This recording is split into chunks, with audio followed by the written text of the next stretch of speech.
Hello guys. Post NEET PG जैसे दो तरह के लोग हैं जो सोच रहे हैं या तो आईएनआईसीटी देने का, या तो वो सोच रहे हैं कि लेट्स क्विट, क्योंकि जो भी हमारा नीट पीजी में मार्क्स आएगा उससे हम सीट ले लेंगे और आईएनआईसीटी को जाने देंगे, जो और एग्ज़ाम नहीं दे सकते। तो जो फर्स्ट टाइप के लोग हैं मैं उनको बोलना चाहूँगी, जो आईएनआईसीटी देने वाला है, तो ये इस एक्सपेक्टेशन के साथ मत रहना कि इस बार तोड़ देंगे फोड़ देंगे, हम आईएनआईसीटी एकदम रगड़ के पढ़ेंगे, इस टाइप से मत सोचना, क्योंकि वो अल्टीमेटली प्रेशर ही आता है। मैंने अंडर 1 के रैंक ला के भी आईएनआईसीटी की सीट नहीं ली है। ऑप्था वक्था मुझे जो भी मिल रहा था मैंने नहीं ली। Being a general cat student मैंने ये सोच लिया कि चलो अगली बार और अच्छा आएगा, लेकिन रैंक डिटरेट हो गया है ना। वो 1 के कब 10 के बन जाएगा पता भी नहीं चलेगा, ऐसे ही देते देते 6 मंथ के गैप में।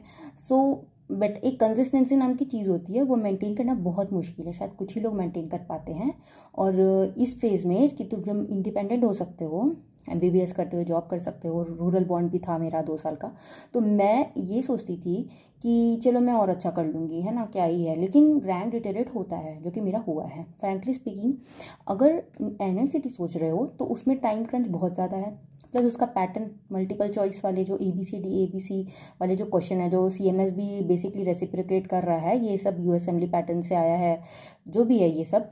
लेकिन जो 45 मिनट्स में अगर 50 क्वेश्चंस करने हैं तो उसके लिए बहुत ज़्यादा टेस्ट, ग्रैंड टेस्ट की बहुत ज़रूरत है, चाहे वो किसी भी प्लेटफॉर्म से हो, लेकिन वो उस पैटर्न के रहे ना, एबीसीडी, और वो उसी सेक्शन टाइम बाउंड रहे 45 मिनट्स के, तभी हो पाएगा, तभी प्रैक्टिस हो पाएगी, तभी सोचना। और ये मत सोच के रखना कि तोड़ देंगे फोड़ देंगे, ऐसा कुछ भी नहीं है। वो जो 3 मिनट्स है ना, जो 3 आवर्स हैं आईएनआईसीटी के, और उसके टाइम भी कम है, 3:30 नहीं है, 3 आवर्स है।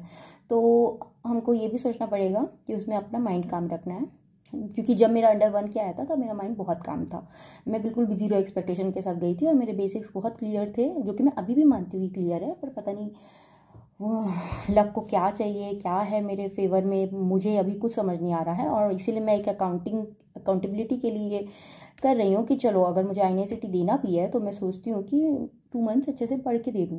लेकिन ये है कि इस चीज़ को अपने सर पे नहीं चढ़ा लेना है कि अब ये लास्ट मर्सी है, लास्ट चांस है, ऐसा कुछ भी नहीं है। ठीक है, मेडिकल ही एक ऐसा फील्ड है जिसमें बहुत चांसेस है, लेकिन इसलिए ये नहीं कि हमको सोचना है कि ऐसे ही देते हैं क्योंकि अगला नीट पीजी है, इस नीट पीजी सीट तो फिर फंस जाओगे, कोई मतलब नहीं है।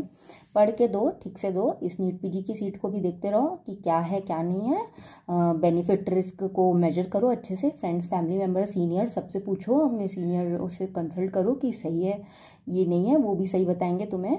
बेसिकली यही था मेरा कहना।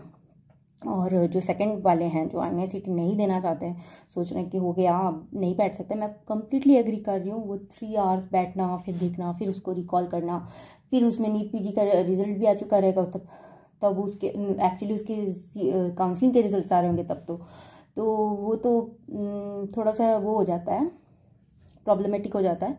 लेकिन ये है कि दे सकते हो तो दे दो, और नहीं भी देना है तो इट्स कम्प्लीटली फाइन। इस रैट रेस से निकलो।